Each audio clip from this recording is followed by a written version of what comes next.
So this is another question and answers video on Peugeot. Today is 7th of May 2023, Sunday. So let's start with this from Olumide Olunloyo. He said this is how they killed and discouraged ownership of 407 in Nigeria. I think it was about a video I did concerning an abuse with the 407. I could remember this one with the EW12 J4 engine. In fact, I don't know how to say, because I mean, you guys really need to see that engine. Half EW12, half this other engine, half this other engine, as if it was like 3 or 4 combination of about 4 combination of about 4 engines to make it one. And I mean, with different then the wiring system, it was really that bad. Okay, so yeah, some of the things mechanics, some mechanics, of course, not all of them do. Peugeot 407 can be very discouraging to anyone that wants to own or have not used the 407 or have used and I've experienced some of those things they do.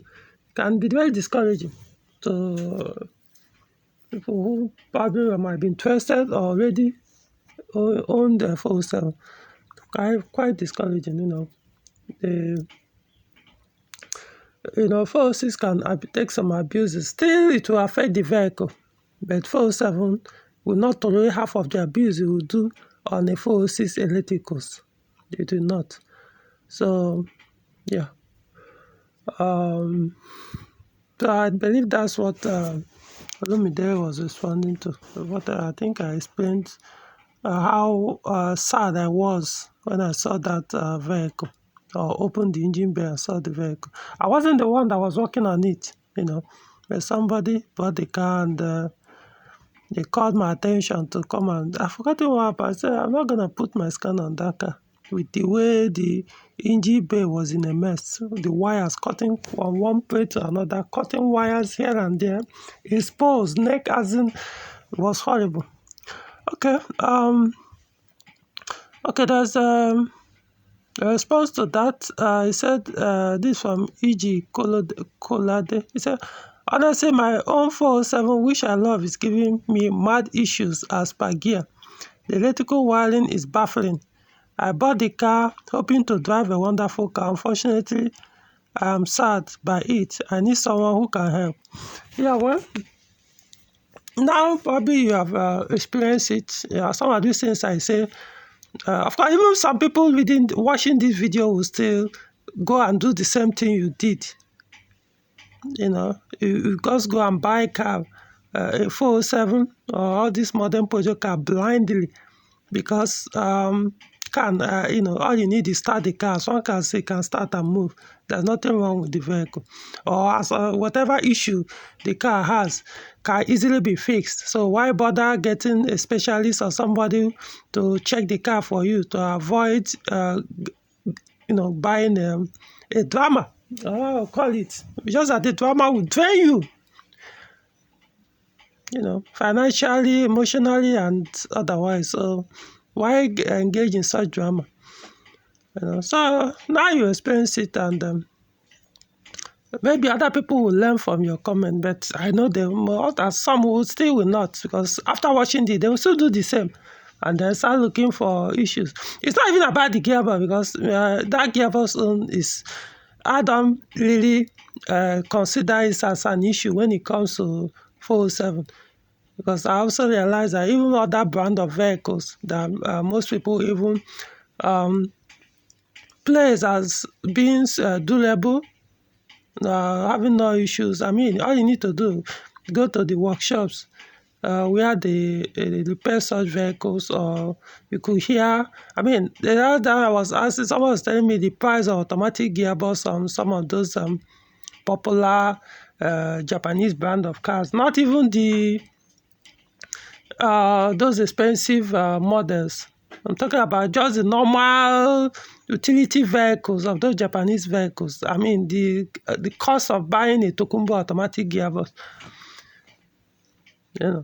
So that's why I don't consider the gearbox. That's why I always tell people, if you want to buy automatic 407, this is what you need to be doing to keep the gearbox from failing.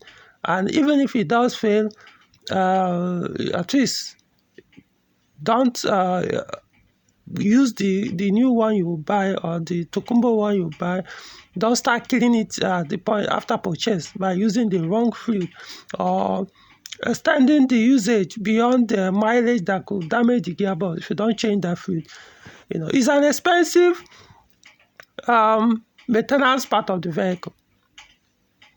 As far as you are using 407 automatic, you have to be spending more than the person using a manual 407. You have to spend more because that ATF, manual one can use it for ages, even though it's not good for the gearbox, but then it's manual.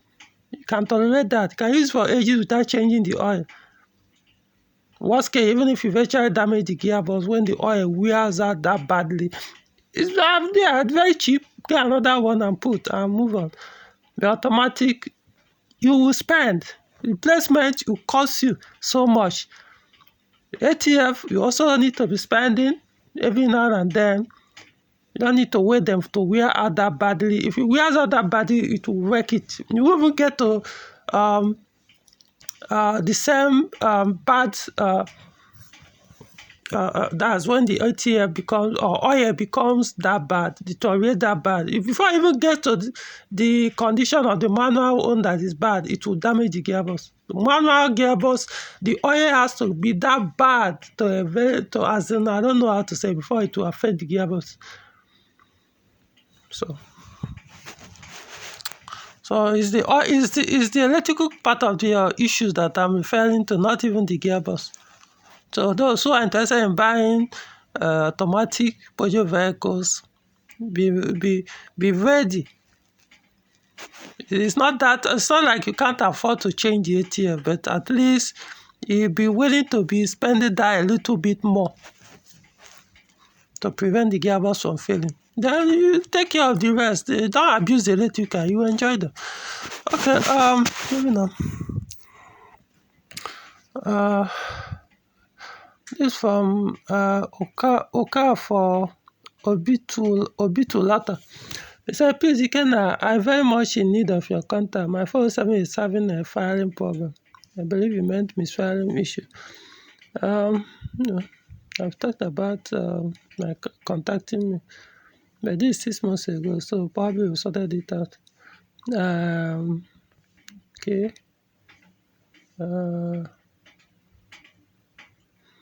This from Wasil Taiwo. He said, can I use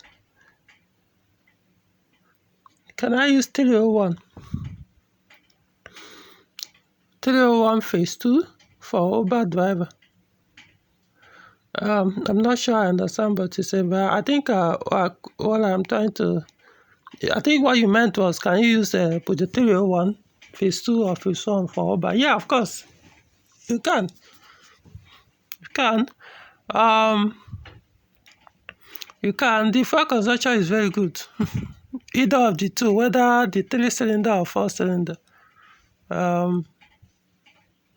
But just be careful.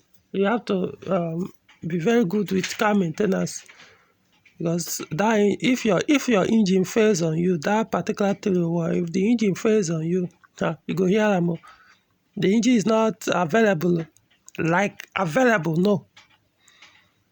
You have to win a lottery to see a Tokumbo of that engine, or one that is in good condition, a used one. So you have to be very careful. So you have to do everything in your power to prevent the engine from failing. There are other ways people, when their engine fails, they will use other means. Like they use the bottom part of TU5JP4 and use cylinder head of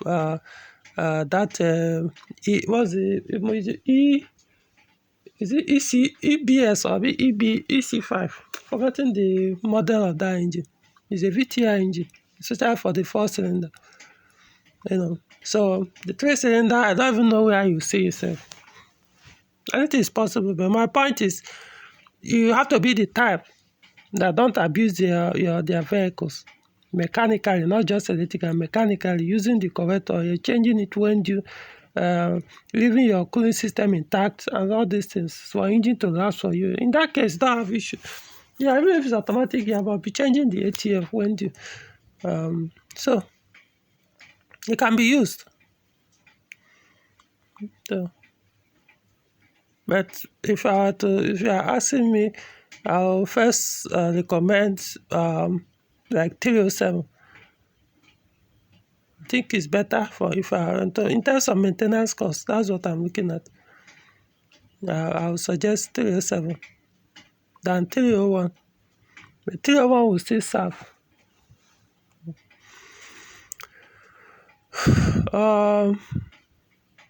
It's from Chiduche, TU5JP4 price. See, when it comes to engine these days, just go to market and find out. The prices are not stable. They can change any moment, so there's no point. You can find out from the market. From Donabella, it says the major weakness of Peugeot 407 is the protruding nose, described as the length of bumper from front edge to the number plate holder. This design feature is very limiting in our terrains, potholes, ridges, even speed bumps. If you accidentally drive through heavily flooded roads, your radiator fan, compressor, bearings, and engine rollers will be gone due to cars' very low ground clearance as well. Raising the ground clearance through shock absorber modification has presented stability issues when in speed motion. There is no protruding noise in 206, 406, even 607. So navigating through bad roads is never a challenge. In fact, with 206, you can easily wriggle through heavy traffic holders. But the 407 frontal design is not for African roads. But the design has never considered our road conditions anywhere. Maybe they can't imagine such roads exist anywhere. So I think that we should let Peugeot auto designers targeting African automakers to be conscious of our bad road terrains. Mercedes designers seem to know this fact. If you check a typical Mercedes cars, you'll see the front tire is always touching the bumper. The bumper is not extended also. This way, it's easy to enter pothole and be pulled up by front tires immediately, without the bumper getting stuck or hanging, as in the case of Peugeot 407.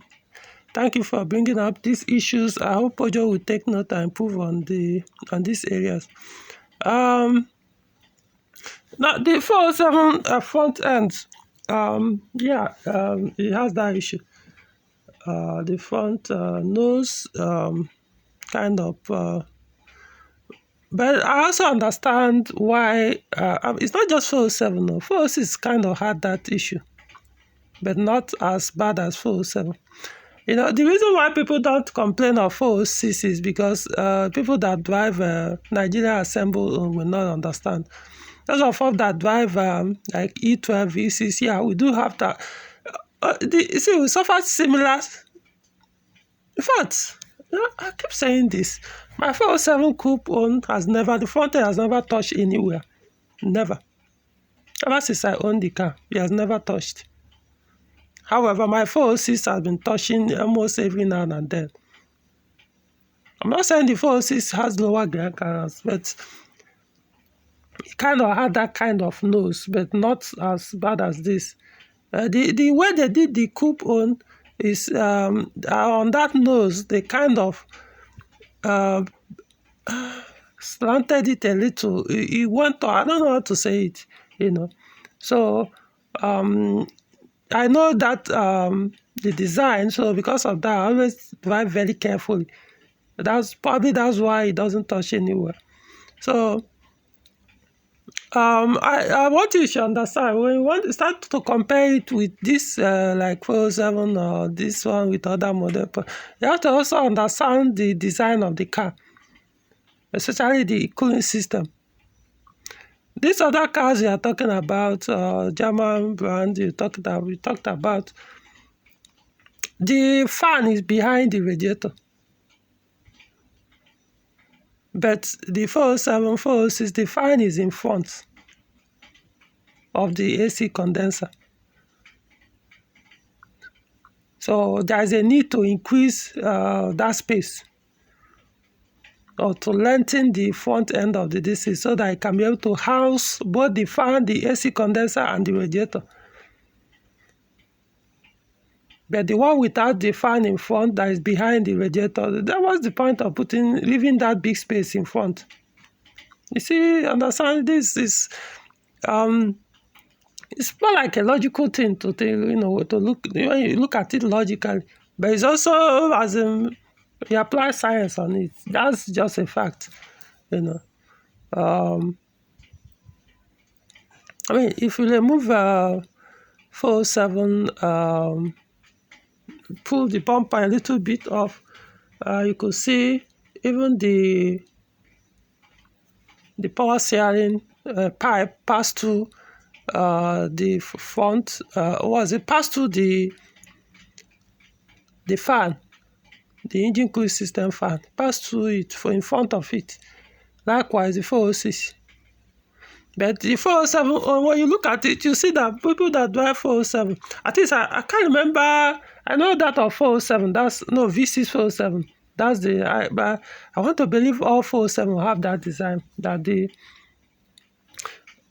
power steering, this thing passes to, like there. I believe, was it not the power steering or AC? I'm trying to remember which pipe that passed through the V6 407 fans. Should be the power steering. But I know for 406 is like standard, all basically all of them, the power steering hose or pipe, So the 407 hardly suffer, because there is also a big room, a big space between the front grille and that fan. While the 407, there is not more, 406, there is not much space. Let me say it again. 407 has space between the fan and the front grille. So whatever, when you have an accident or something, depending how bad it is, you hardly get to your fan or your condenser, your distance, or touch that AC, the power steering pipe. But for 406, there is, basically no space between the fan and the front grille. In fact, you could tell that sometimes your fan might even be touching the front grille. You have to find a way to shift the grille out. Because the front grille shift a little bit. When I mean front grille, there are more like two. There's one under the number plate, and then the normal one that is on top, between the front, the bonnet and the bumper. So the one under is what I'm referring to. The basically no space. You see, if you look at most 406, you see that sometimes you look as if they are touching that grille. So 406 might not suffer it that much in terms of the nose hitting the ground and the rest, but 407, 407 will. See, the thing is, my 406, let me put it in a different, my 406 actually suffer the same fate 407 does. It does. Because I remember even when I got the car to Kumbo, so it came with factory, what's it called, suspension springs, the front shock absorber springs came with it, and it was hitting. It was hitting the grass, and even where I didn't even expect it to touch, it will hit. At a point, I had to go and work on the bumper, repaired it. I'm talking about like few months into the ownership from Tokumbo. I had to go out because it just keep hitting unexpected. Come on, how come? So that's the point. So it's not only 407. Just wanted to point it out. Just that most people they consider 406 can't suffer that, because most time how many people drive 406 V6? you know. How many people drive sometimes some, because people now change springs anyhow, shock absorbers buy Tokumbo that comes complete with spring. So sometimes to shoot it up, they may not even know.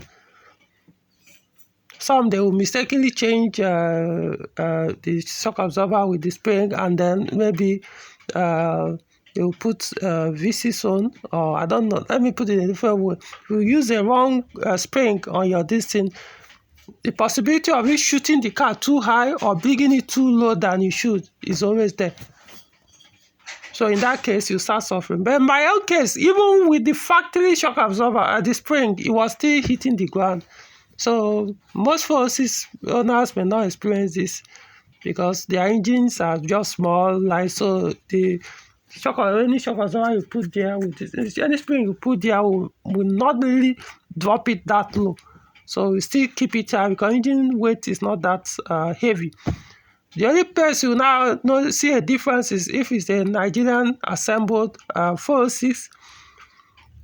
If you take a foreign use shock absorber and put there in the front, irrespective of which spring model, it's going to come down, because all the foreign use, foreign assembled, or let me just say all European 406 are assembled in all 406 assembled in Europe. They have lower ground clearance than those assembled in Nigeria. So if you use their spring, it's going to bring it low, irrespective of engine model. So if you want your pan assemble 406 to maintain the same height, especially in the front, you need to continue to use the pan springs, the one assembled in Nigeria. You need to keep using them. If you put foreign use ones, it will bring it down. You see it in most 406. As you are driving, you see that the nose will be pointing down very, very low, while the rear will be up.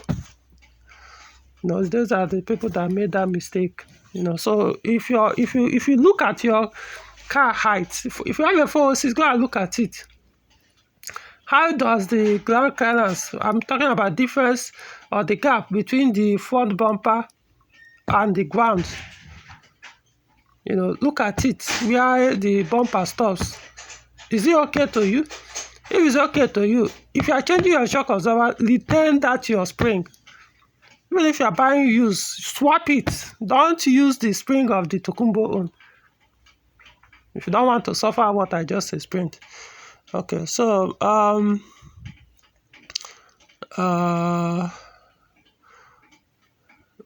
in terms of flooded loss, it doesn't really affect 407. 407 doesn't suffer flood issue in terms of hydro-locked engine. Even it doesn't suffer. I don't think it suffered that flood that much. It doesn't. Doesn't flood damaging certain things in the car. Not just like every other car. It will, So, 406. Ask any 406 user. I tell you, most of the first thing they do is once they buy a car, Tokumbo, they will remove that the air tube that brings in cooler air, because it's channeled under almost very, very low. They did it to bring in cooler air instead of hotter air. So because of that, once water enters it to damage your engine. So before 7, they don't suffer that because the design is brings in cooler air from the top of the engine bay, not from the lower like the 406. So they all have their ups and downs.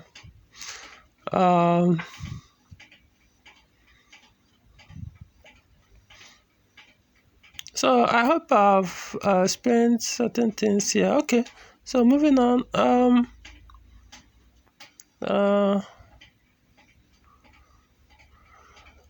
Okay, these are the tips I did with the 407. This one, James, can I say yes? The video helped. Thanks for sharing. Okay, that's the video I did when I found out. Was it a video or post? I found out that of course 7,000 available in Nigeria is B712300. Okay, let's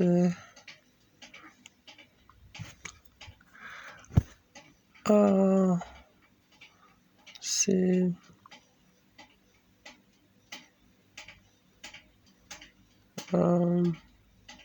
this from Kennedy Meshach. Say first fund drive of D2 V6 coupe after 6. Okay, oh, that was when I did the conversion from my 407 coupe from auto to manual. I think when I put the 6-speed manual from 5-speed manual.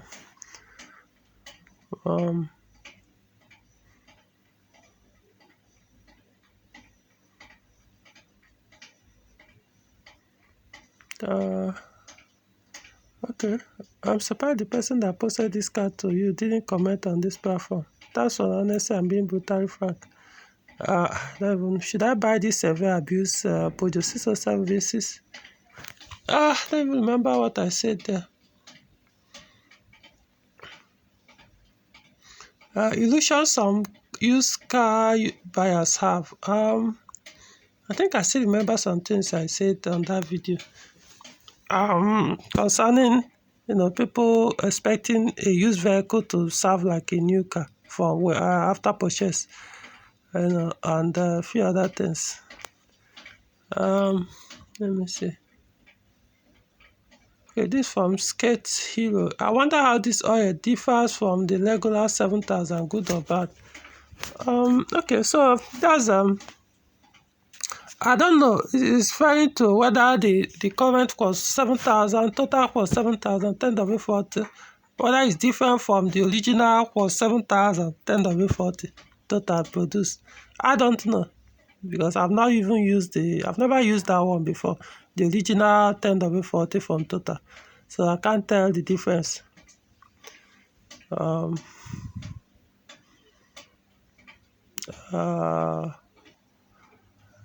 Okay.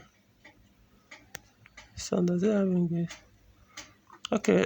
This from someone in Europe responding to video review of my Z9. Say, well done twice.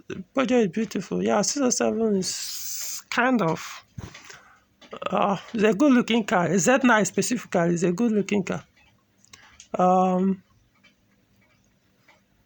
As office number, not necessary. Which of this petrol engine will you go for? 307. Okay. I think when I did poll,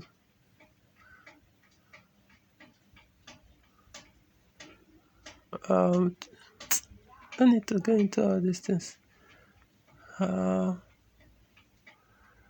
Get a spare fuse box. RO2 fuse box. I said Jibril Abdullah. I said, how much is this? How much is this my RO2 gear? RO2. I don't know how much the new one is. RO2 BSM. That's the fuse box. I don't know, but I know Tokumbo is probably around 30,000. It depends on where you're buying anyway. In Abuja, you're looking at around 30K or so for the RO2. But those who don't know what BSM is, the fuse box that's usually mounted in engine bay of Peugeot vehicles or modern Peugeot cars.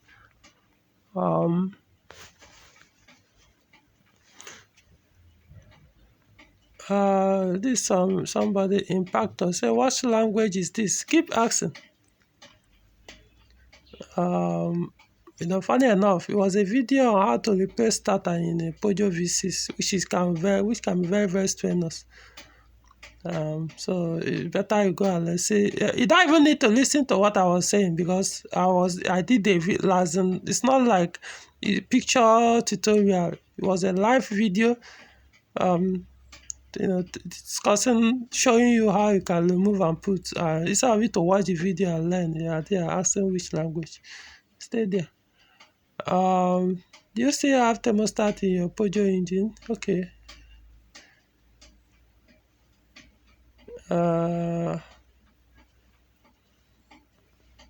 don't know. You said go on Tuesday. You mean you remove your thermostat? Good for you.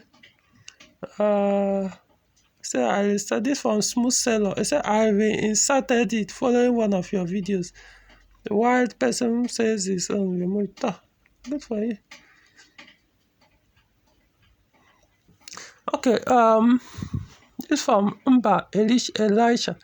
He said, I want to ask, do catalyst converter reduce fuel consumption? Yes, depending on models. Yeah, some.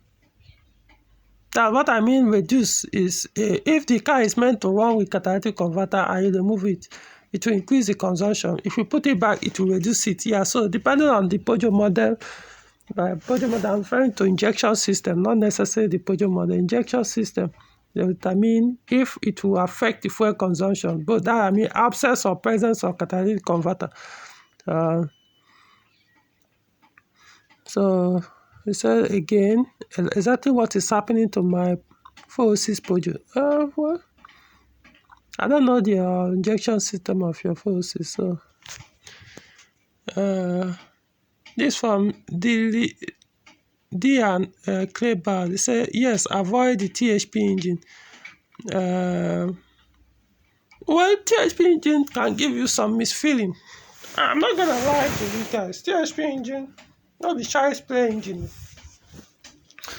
It's not the child's play. Trust me, if you're not the type, how do I put it now? I don't want it to make it sound like if you know shop full, no buy them. Now my point is, the maintenance can go high sometimes, depending on what fails.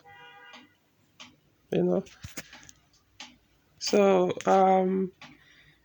in that case, maybe non-THP engine might be better. Even VTI, the EPC, in fact, I would say in that case, non-EPC's engine might be better for you. You know, they can be demanding sometimes. Like I said, depending on what phase. In fact, so the reason why it can be money consuming is sometimes there are some issues, something could fail. I could take a while to pinpoint what is actually causing that issue. The scanner might not be helpful in that case. Might be giving you codes that is not pointing exactly at what that thing is. So you now have to rule things out one after the other that have to do with what the error that is showing on the scanner is.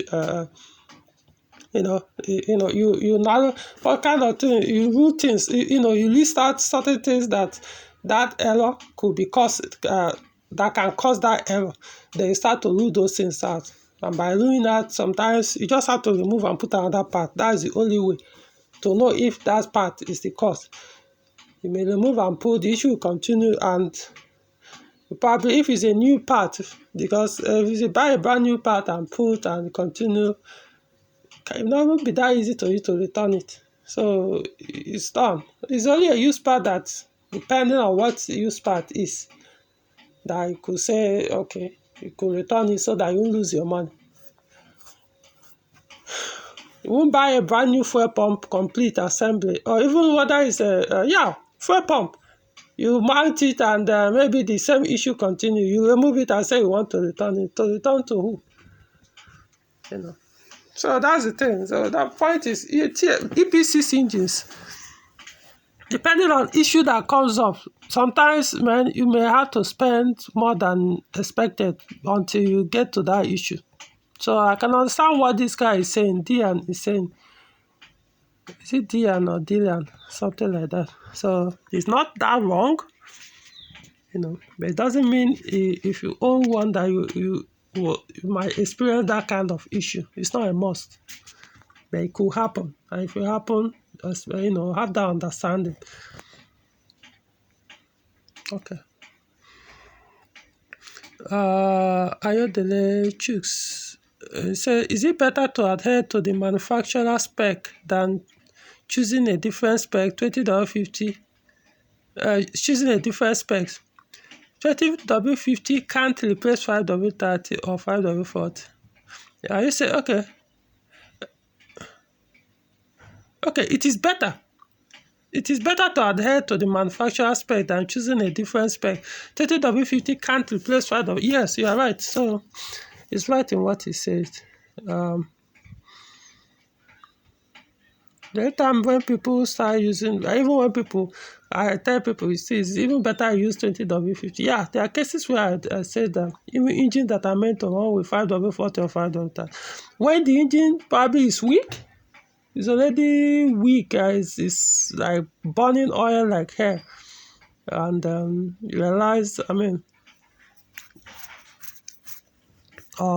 there's no point. The engine is already weak, so you can as well start using something thicker, even though it's a wrong oil, just for you to reduce the oil burn. Pending when you can probably replace the engine. So yeah, in cases that, but when your engine is healthy, why bother with such a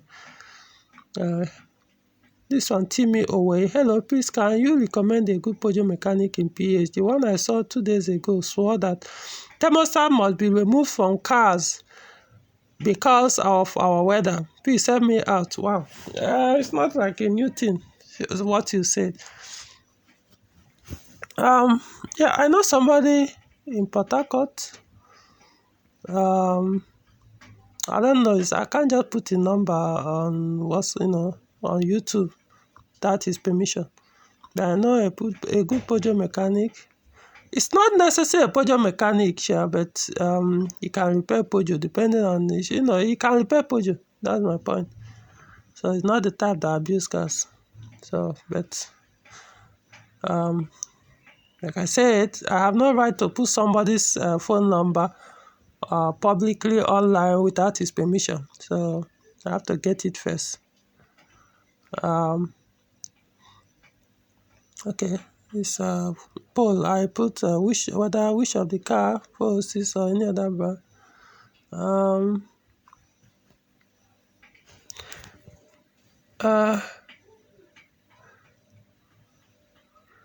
Which Peugeot 406 engine is stronger and easier to maintain? 4-cylinder or V6? I think that's the title of the video. Which Peugeot 406 engine is stronger and easier to maintain? This your question is like comparing sleep with death. Any basis? Did you even watch the video? Because if you watch the video, there was no point to even ask your question. I'm talking to Oluwatoyi Jegede. Watch the video first, because I knew I responded. I think I was responding to someone's question, or I don't even remember. Can't remember. So I watch the video, you understand why. Honestly, these days, you look at the title of something, you didn't even read the article or watch the video or listen to the audio to know what the person actually wanted to talk about. And you start judging the whole thing from the title. Can title cover everything in an article or a video? The title is to give you idea what the article or the video or whatever is want to address or discuss or could be related to. Anyway, I hope unless it's something I don't know.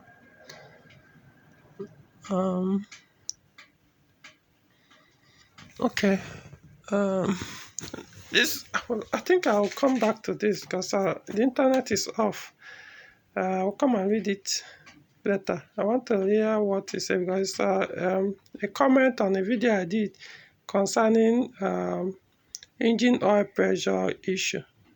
The person it's not from Nigeria, not an English person, so this from Mohammed Zubelu. He said, "Good evening, sir. Please, whenever you are ready to sell, I'm willing to buy. You give us a reason to appreciate Peugeot even more. Willing to when I'm ready to buy, sell what my 406 V6 manual. You better go get your own, not the way for my own. You not go walk. Okay. So he said, this person is just too." Okay, or maybe it's just translation. This person from Joseph or Oluku Is there any Peugeot specialist you can recommend in Lagos? I'm planning to buy a 307 soon. I don't know, some of all these things, it's not that easy, like I said. Don't expect me to start putting someone's number online. Celebrated API 83, you are good. It must be 5W40 oil good for TOPJ before. See, when it comes to this API ratings, there's something Peugeot sometimes will say in their repair. Is it service manual or repair? I've forgotten. They say it's not just about this international recommended oils or certifications. Those ones, to them, they like to be specific and say this particular oil, or if you see any oil that has this their own certification, use it on so and so engine. Yeah, there are general ones that say they could say, oh, 5W40 is good, or this engine. Peugeot could say this engine is good for any international rating, oil rating with is it A3, B? So, I don't follow all those things. That even C2 or C3. I don't follow all those things. I just go, what certification does it have from Peugeot? That's all I care about. That's all I care about. All these international ones, because in Igbo we say there's difference between Egbe and Egbe. The one Peugeot have tested and confirmed that, yeah, I've tested this thing, is very good for this engine. That's what I want to know. That's why I'm not the one, somebody in USA that doesn't even know there's a brand called Peugeot. Doesn't even know that such brand exists. And he's saying if you see this oil, this thing means it can be used on Peugeot car. I don't care about that one. I care about the one Peugeot itself I've tested and say, yeah, I've tested this on use. That's what I care more. Anyway. Can you interchange this from Chiduche? Say, can you interchange blue and green sensor? I don't know. It could work. I know, for example, so there's cases, there are cars I will scan or diagnose. While scanning, I'll see that the downstream oxygen sensor is the green one. The green one, remember, the down oxygen sensor, normally for Peugeot, depending on model, is usually blue, while connector color is blue, while the upstream is green. There are cases where I will see that the downstream, what you have there is the green one, and it's working. The issue is not reporting that it's not working. So why would I tell you I must change? You must change it when it's working. So that's the thing. So I'm not saying if go and buy green and put on a blue one, if what is there is blue, and you can buy a blue one is available. So I'm just saying I've come across ones that have green instead of blue, and they were working. But the one I don't recommend at all is using blue for upstream. Don't even bother. I've never tried it, and I don't think I will, because I know the importance of the upstream. The downstream it doesn't, to me, downstream it's not as important as the upstream. So the upstream, make sure that what is there is what should be there, because that one will mess up your fuel consumption. Not all downstream will affect your fuel consumption. That's the point.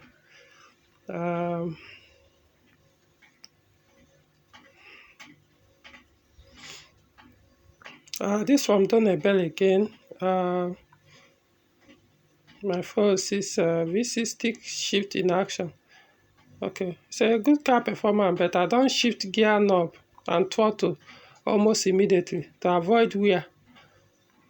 Allow the gear to engage, then release the clutch completely in a gradual fashion before throttling with acceleration. You are not an experienced driver, that's all I can tell you. Because if you are, you wouldn't have made this statement. There are some things Just, I'm not saying your driving style is bad, but I'm saying what you said doesn't make you that you know it all. There are so many things about manual transmission. Even right now, as good as I am with manual or stick shift, I'm still like exploring and still learning more. It's a never ending, education when it comes to manual. Trust me, the skill you can never learn it all immediately. You keep learning new skill with the manual over all the time. Almost all the time you keep as you are driving, unless you are not the type that pay attention. There's so many things about manual that you cannot learn it in a day, no matter how good you are. So, but as for what you said, it means you are just as if you are still a learner when it comes to manual. That is what you said is just the normal, as in the basic way of driving manual. That's just the basic. But when it now comes to want to go beyond the basic, come on, there's so many things. Even people that do, what is it called? I forgot. There's so many things to do on manual. Guy, go beyond. Stop limiting yourself. It's always look. No. There's so many things about manual you probably don't know. Because before you come to where, how many of my clutches have failed on me? So just go and learn. Unless you're not interested, there's nothing wrong with that. But there are so many things about manual that when once you become addicted, I mean, it's hard to let go. It's just a word on its own.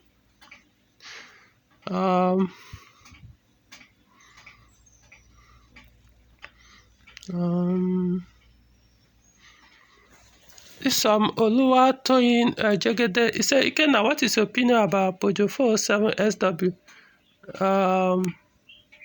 SW is okay. It's not everybody likes the look of it. I don't fancy the look of 407 SW station wagon estate. No, I don't. But it's okay. People like it. Kind of like me. I like 607, but most people don't like the look of it. But I like how it looks. So that's the thing. In terms of, you understand that if you're going for station wagon 407, it consumes more fuel than the saloon version. Just understand that. Even the coupe consumes more fuel than the saloon and the coupe.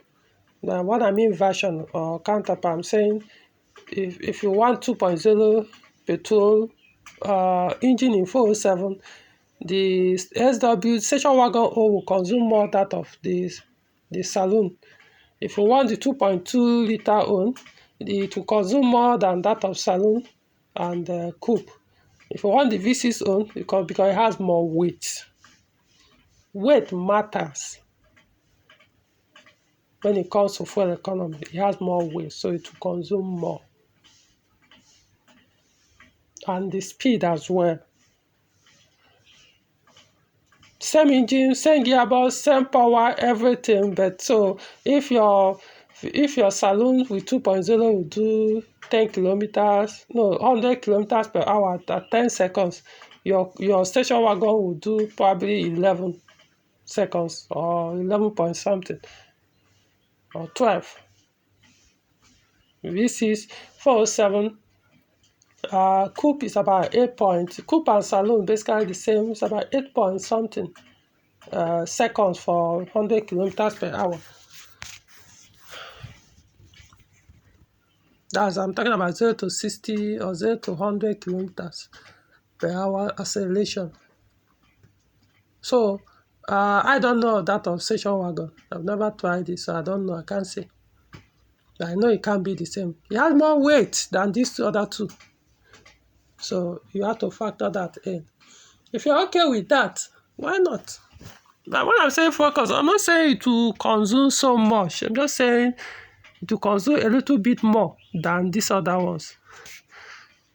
So that's the only thing I would suggest. Because if you have interest in station wagon, it means you like how it looks. So that shouldn't even be a factor. The only thing now is for the consumption, there's a difference.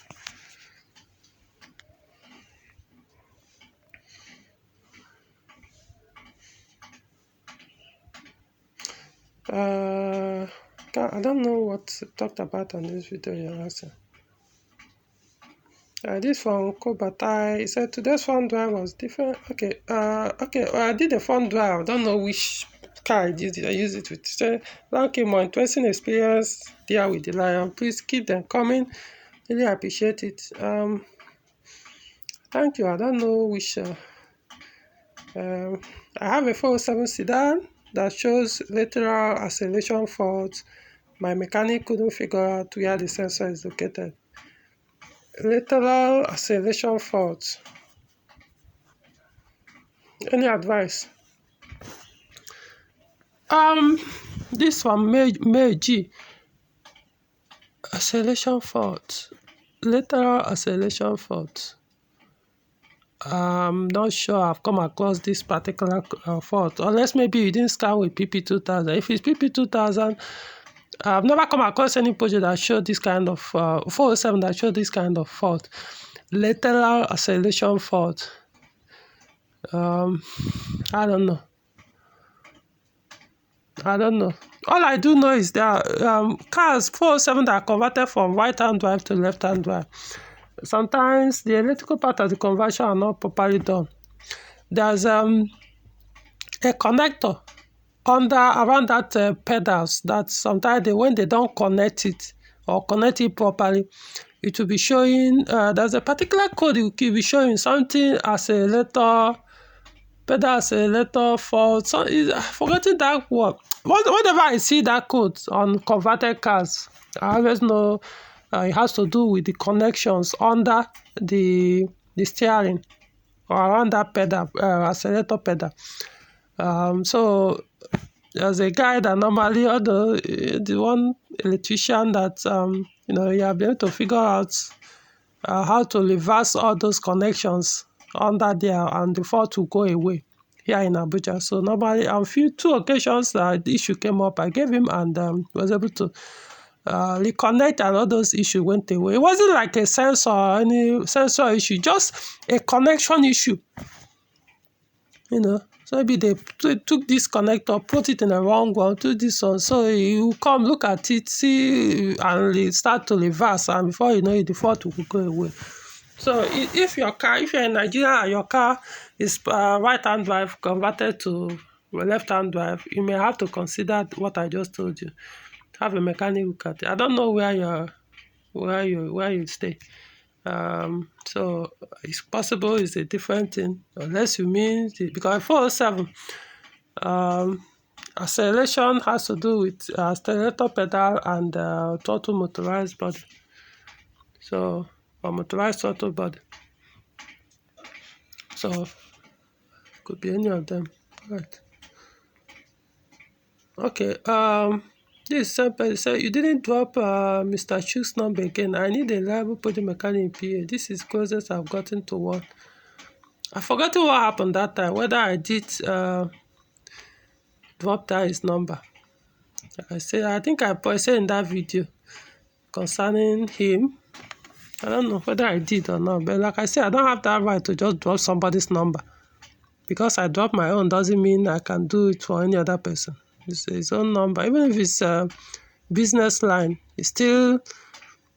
So if he doesn't put it on your WhatsApp, I need that permission. I can't just drop it. People, when they are desperate, they won't care what happened to the person they are seeking favor from or seeking help from.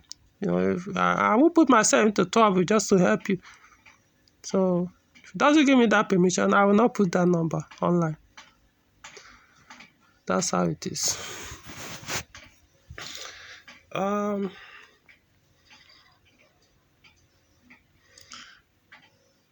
It's from Williams Adebayo. Adedayo. So it said, how many liters of oil needed to service my 407 gearbox? 4 HP 20. That 4 HP 20. How many liters, sir? I think either 3 or 3.5. Between 3 to 4 liters, something like that. Of course, that will come out when you drain. So, but when you now want to do a proper service, you are looking at about 20 liters. I think about 20 liters. I've done video on how to do that, change your oil, ATF in that gearbox, or basically Peugeot automatic gearboxes like AL4, 4HP20, 86. Basically the same. I'm not saying quantity of ATF needed to do the service. I'm saying how to drain or pour. That's what I'm saying. It's same type or same method.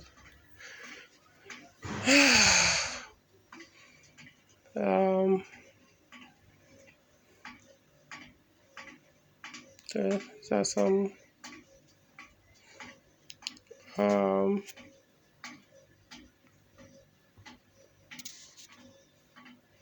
let me come. I don't need to comment on some of these things.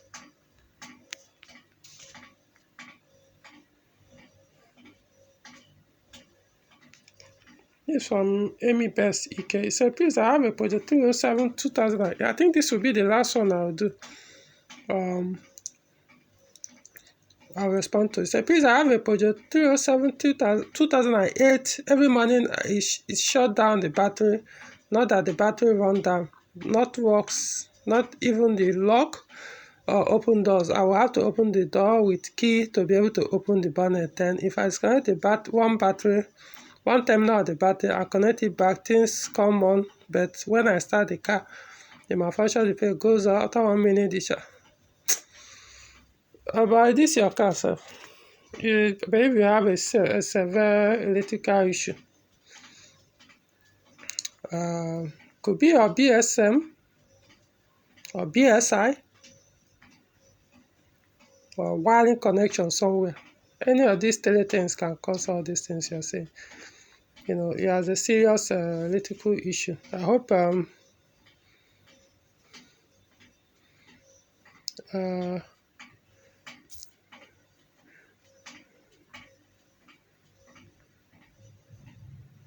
because I don't know, wiring connection. Somebody suggested it could be battery terminal. It could be, but it doesn't sound like it. I don't know. Some things are better diagnosed physically. Okay. Alright, so I'm going to stop this here. I believe it's probably over an hour now. So until another video. So if you have any questions, just post it here. I'll try my best at least minimum of once or twice in a week. Let's just see how it goes. But if I have time, at least weekends, sometimes night after work, I can go through some of these things, read them too, and then respond. I'm doing the best I can. I haven't actually monetized this my YouTube channel.